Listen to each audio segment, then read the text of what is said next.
Sa patuloy na modernization program ng ating hukbong sandatahan, alam naman nating kulang na kulang pa rin ang binibigay na pondo ng ating gobyerno. Sa kabila ng pahayag ng ating mga kongresista, natutulong umano sila sa modernisasyon at tataasan nila ang budget ng AFP, ngunit hindi pa rin sapat ang mga ito sa kinakailangan ng ating hukbong sandatahan.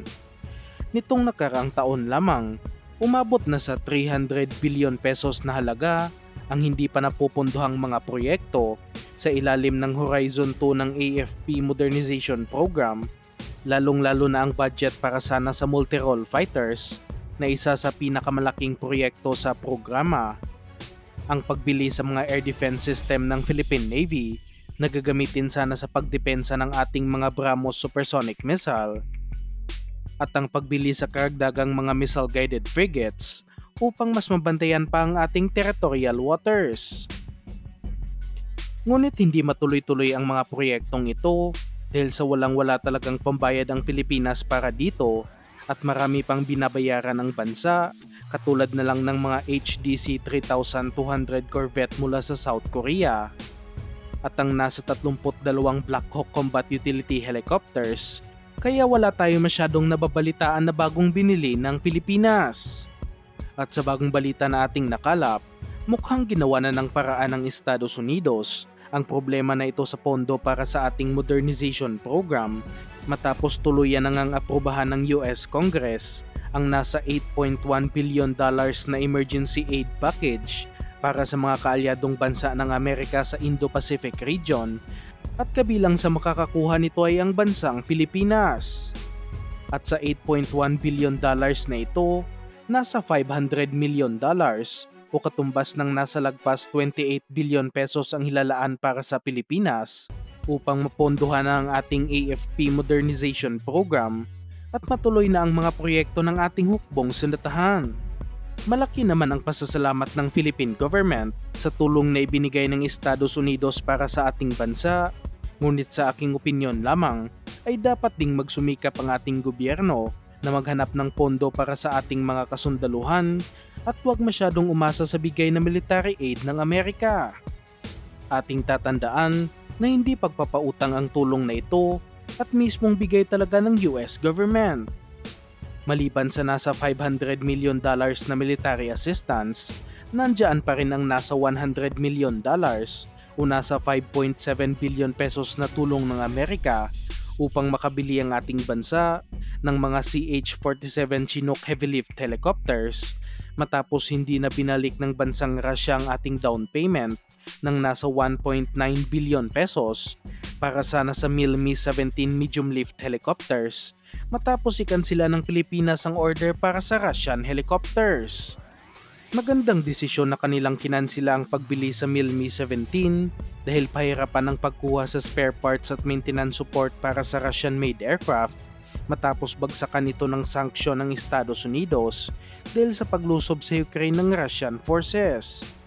Maganda ang mga Chinook helicopters para sa ating Air Force dahil triple ang kaya nitong dalhin kumpara sa mga Black Hawk helicopter, kaya mas marami ang madadala na supply kahit saang parte ng Pilipinas na magiging benepisyal sa kahit anumang operasyon ng ating hukbong sandatahan. Hindi pa dito nagtatapos ang tulong ng Amerika dahil nakatakdang makatanggap pa ang bansa ng nasa $2.5 billion na military assistance o katumbas ng nasa lagpas 140 billion pesos na magiging sapat upang pondohan ang ibang proyekto sa Horizon 3 ng AFP Modernization Program.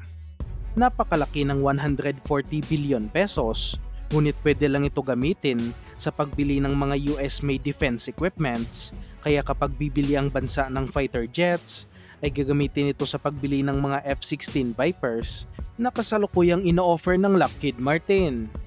Kasama pa sa ino-offer ng Lockheed Martin sa Pilipinas ay ang mga M142 HIMARS na sinasabing pinagkakainteresan din ng Philippine Army dahil ilang beses na rin nila nakita ang mga HIMARS sa balikatan